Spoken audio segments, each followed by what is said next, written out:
এখন আমার নিজের লেখা একটি কবিতা পাঠ করে শোনাচ্ছি। কবিতাটি গতকাল লিখেছিলাম। কবিতাটির নাম হলো স্মৃতিকথা। স্মৃতিকথা বলতে অনেক দিন পর কারোর সাথে সাক্ষাৎ হলে যখন পুরনো সেই সমস্ত কথা নিয়ে আলোচনা হয়, সেরকমই গতকাল আমার এক রিলেটিভ, আমার এক সম্পর্কে পিসিমা, সেই পিসিমা মারা গিয়েছেন 94 বছর বয়সে। তার মেয়ে এসেছিল, ডলিদি, আমাদের দেশের বাড়ি পিঁপড়াগাছি, ওখানে বাড়ি ছিল, এখন কৃষ্ণনগরে বাড়ি করেছে রাধানগরে। তা ওই দিদিরও বিয়ে হয়েছে ভাটপাড়ানো কাকিনাড়ায়। তা আমার সাথে দীর্ঘ আজ 20 বছর পর সাক্ষাৎ। তা যাই হোক, সেই ছোটোবেলায় আমরা একই স্কুলে পড়াশোনা করেছি, একসাথে পড়িনি, আমাদের একটু সিনিয়র ছিল।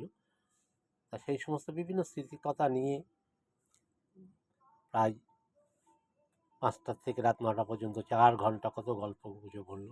তো সেই নিয়ে বাড়িতে এসে আমি একটু লিখলাম সেই স্মৃতিকথা, তাই নিয়ে আজকের কবিতাটি। স্মৃতিকথা, কলমে সমর কুমার চ্যাটার্জি।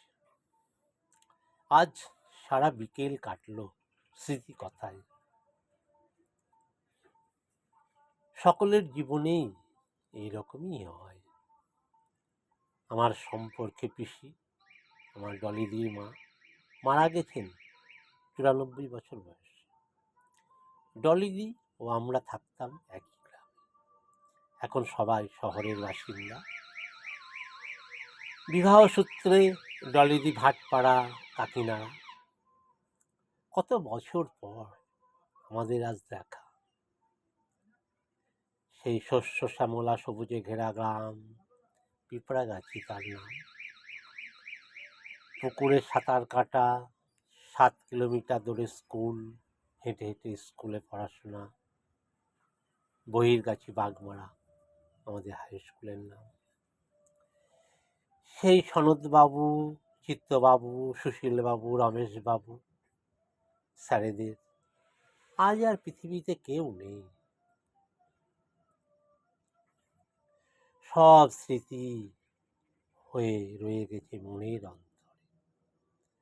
ভাবনা দিদি, সবিতা দিদি, সাধন দাদা সবাই ছিল ডলি দিদির বন্ধু।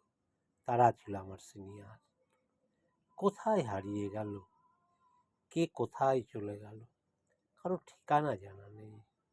কত গল্প, কত গান, সব স্মৃতির পাতায় জড়িয়ে আছে। ডলি দিদি রিটায়ারের মুখে, হাই স্কুলের দিদিমণি, সব যেন সেদিনের কথা। ছোটবেলায় কেমন লুকোচুরি খেলতাম, মিথ্যা মিথ্যি রান্নাবাটি, ব্যাঙের বিয়ে, কত গল্প হলো। আজ ফিরে গেলাম সেই অতীতে। সময় গড়িয়ে যায় নদীর স্রোতের ন্যায়, পড়ে থেকে সব কিছু স্মৃতির ডানায়। এই সব স্মৃতি সতত সুখেরই হয়, যেখানে সাংসারিক কোনো ঝামেলা নেই।